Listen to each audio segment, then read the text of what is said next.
udah lama juga ya Kak. Kenapa milih terjun ke dunia penyiaran radio? Karena dunia radio menawarkan apa ya interest yang aku mau, dan karena emang bakatnya suka ngomong ya, dan kayaknya harus diberdayakan biar nggak bikin orang-orang beri sekitarku ya, jadi kayaknya kayak emang cocok sih aku masuk sana gitu. Dan apalagi kan ngomong dibayar gitu loh ya. Oh gitu.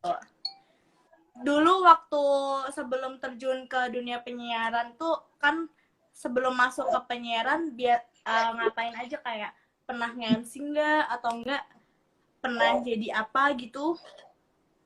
Atau Sebenarnya awalnya kan aku dari ekstrakurikuler kan, ekstrakurikuler radio di SMA di kelas 10. Terus dari situ juga aku dibukakan pintu untuk explore lebih gitu dengan apa ya, kemampuan dan minat yang aku punya gitu. Jadi aku bisa ketemu dengan penyiar yang top di Semarang. Terus aku juga bisa magang juga dan pernah ngerasain juga eh apa siaran di bener-bener radionya, bener radio gitu, bener-bener punya jam terbang sendiri. Dan sempat juga nge-MC di beberapa tempat ya, masih kecil-kecilan lah gitu, maksudnya aku ini siapa gitu kan. Terus apa namanya, eh dan syukur juga sih dari situ juga udah bisa dapat income sendiri juga.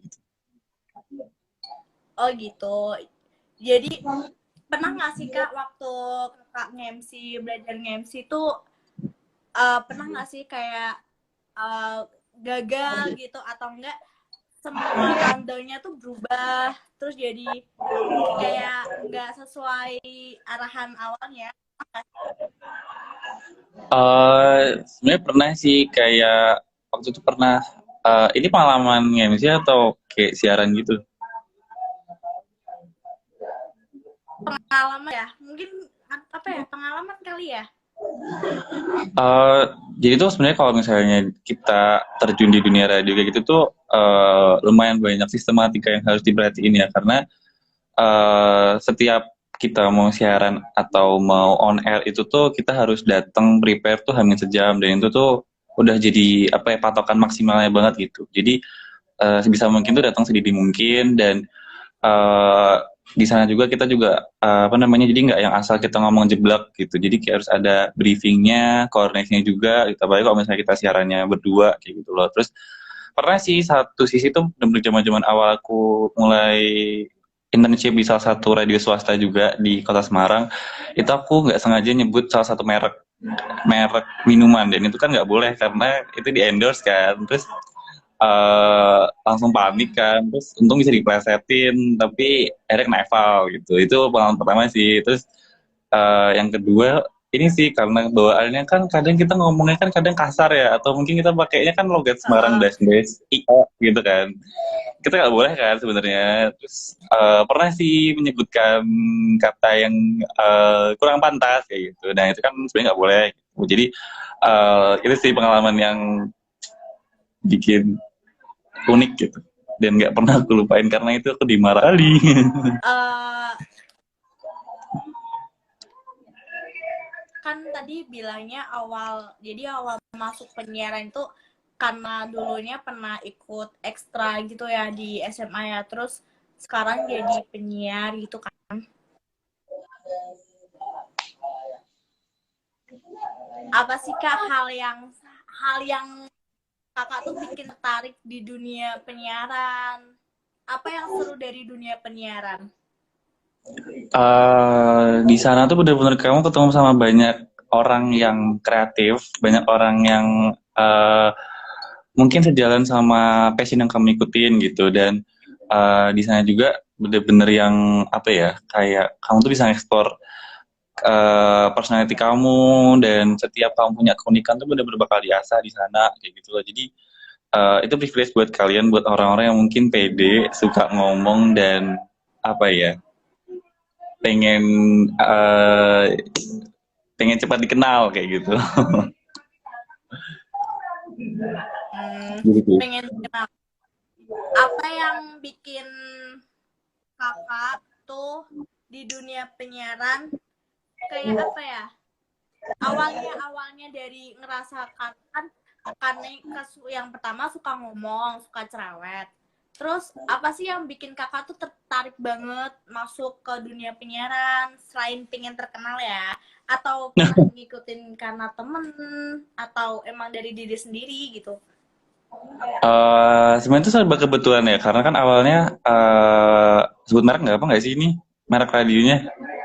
Nggak, nggak apa, nggak apa. Nggak apa ya. Jadi dulu tuh aku SMA itu aku dapet arahan sama senior aku buat eh apa namanya? Kamu coba nih ada namanya tuh dia waktu itu RRI, RRI itu dia buka buka bukan istilah magang ya kayak dia tuh buka ya magang sih magang jadi penyiar SMA di sana gitu di school di sana terus sebenarnya eh gimana ya kayak di sana kan bener-bener yang orangnya keren-keren gitu. Terus aku kan yang SMA gitu dan waktu itu yang daftar tuh dari SMA tuh cuma aku doang gitu dan yang keterima cuma beberapa orang dan itu termasuknya aku gitu dan di sana tuh apa ya eh diajarin banyak banget hal jadi kayak nggak cuma ngomong juga dan apa ya ngajarin banyak hal dan paling penting time management sama komitmen ya karena di sana pun dituntut buat selalu cepat tanggap dan uh,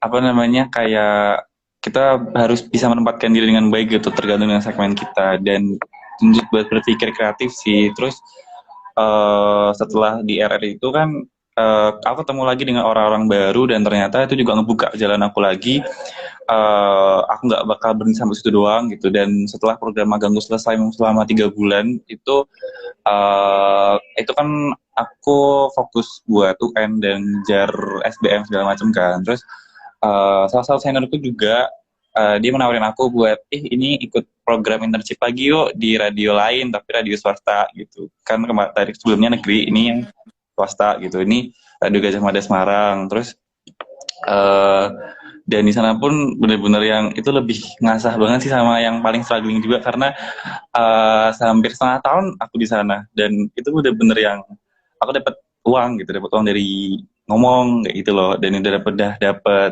apa namanya acara sendiri itu kan kayak suatu kebanggaan gitu dan nggak semua orang bisa dapet gitu. Jadi masalah kesempatannya sih mau kamu manfaatin atau enggak ya itu tergantung kamu sih gitu sih. Oh gitu. Boleh tanya nggak sih kak, suka dukanya kakak terjun di dunia penyiaran tuh apa? Kalau orang kira kalau Ada nggak misalnya sih? Pasti ada lah ya. ada banget kalau misalnya dikira kerja di sana tuh seneng-seneng enggak sebenarnya karena kebanyakan orang-orang radio itu galak-galak sumpah jadi Galaknya kenapa? ya karena itu kan kita dituntut buat on time terus banyak banget kayak rules yang harus di patuhin terus apa ya ya itu sih dituntut buat disiplin sebenarnya jadi itu sih kadang Jadi sering dimarahin kayak deh Pak. jadi kayak di situ tuh awal terjun pasti ada arahannya dulu gitu kan. Iya kita di training dulu terus apa ya mungkin ya dukanya adalah kita waktunya jadi kurang gitu. Soalnya kan kita harus apa ya harus komitmen juga gitu sama waktu yang kita udah buat sama mereka gitu. Kayak misal programnya kita jam 3 tapi kita harus datang minimal jam 2 jam gitu. Maksudnya kan kita nggak punya waktu nih, maksudnya kayak waktu buat main atau apa hal-hal apapun yang mungkin orang lagi lakuin itu kita jadi nggak bisa gitu. Kita harus dituntut buat ngelakuin performance yang baik kayak gitu sih terus sukanya ya banyak banget gitu maksudnya pasti ketemu artis pasti gitu dulu aku pernah Pernah interview juga, sama pernah juga pernah ketemu sama artis. waktu itu pernah sama personilnya Kahitna aku lupa namanya terus Juicy Luisi terus siapa lagi ya Adika Raf kayaknya itu sih gitu. Jadi kayak suka dukanya kayak gitu ya. Ada enak.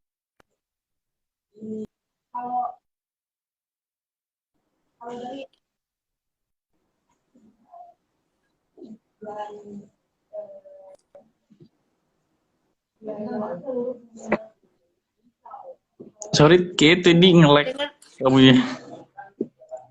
Oh, kalau menurut kakak sendiri penyiaran itu apa sih? Kalau menurut dari kakak ya, dari kakak, penyiaran itu apa sih?